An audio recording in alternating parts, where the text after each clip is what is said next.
Hello friends, so welcome to my YouTube channel and please like share and subscribe my channel और please video को end तक देखिएगा. अगर आपने एक भी सेंटेंस मिस किया you will not be able to understand the story.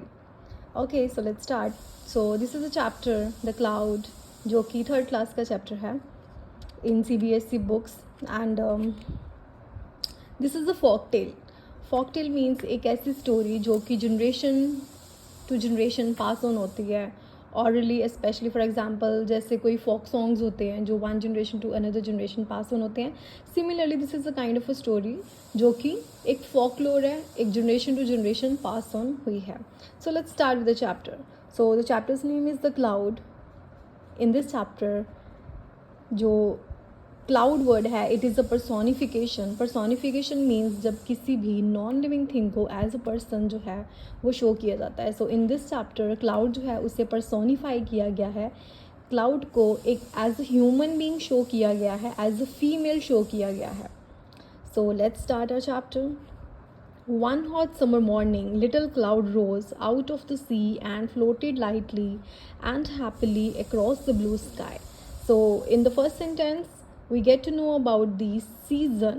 So, कौन सा मौसम है? समर का मौसम है, गर्मियों का मौसम है, सुबह का समय है और एक छोटा सा जो बादल है it rose out of the sea, वो समुंदर से निकलता है. समुंदर से निकलता है का ये मतलब हुआ कि बादल कैसे बनते हैं.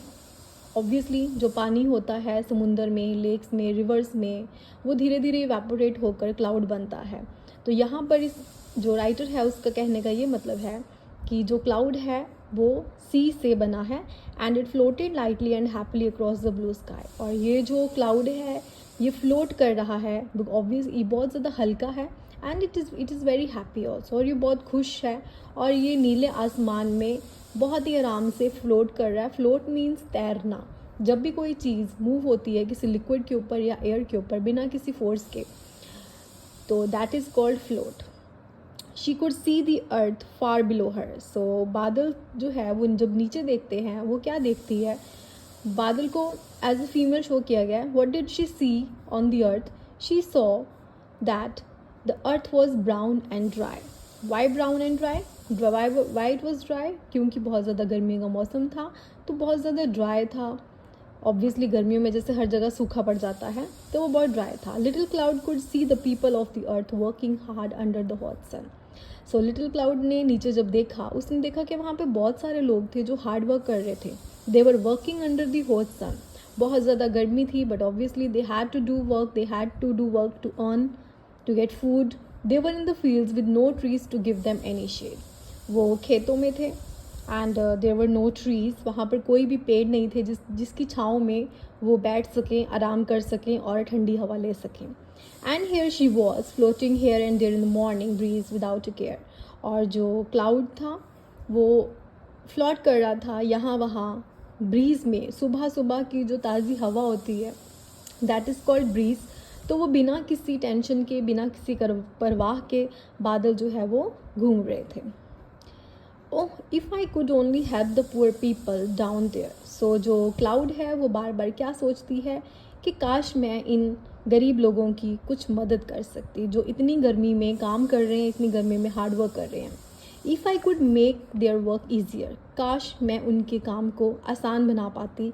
और गिव द हंग्री फूड. काश मैं भूखे लोगों को खाना दे सकती. The thirsty drink. काश मैं प्यासे लोगों को पानी दे सकती. As the day passed, जैसे दिन बीता गया, little cloud became larger. Why it became larger? Obviously, जब इवेपोरेशन के थ्रू पानी की जो बूंदें हैं वो ऊपर आसमान में जाकर बादल बनती रहती हैं तो वो एक छोटा सा बादल जो है वो बड़ा बन जाता है. Her wish to help the people of the earth also grew in her heart. सो जैसे ही उसका जो साइज़ था वो बढ़ रहा था, उसके दिल में लोगों की हेल्प करने के लिए जो फीलिंग थी that was also rising. She was eager to help the people down on the earth. On the earth it became hotter and hotter. So जैसे ही दिन बीतता गया धरती पर, अर्थ पर बहुत ज़्यादा गर्मी बढ़ती गई.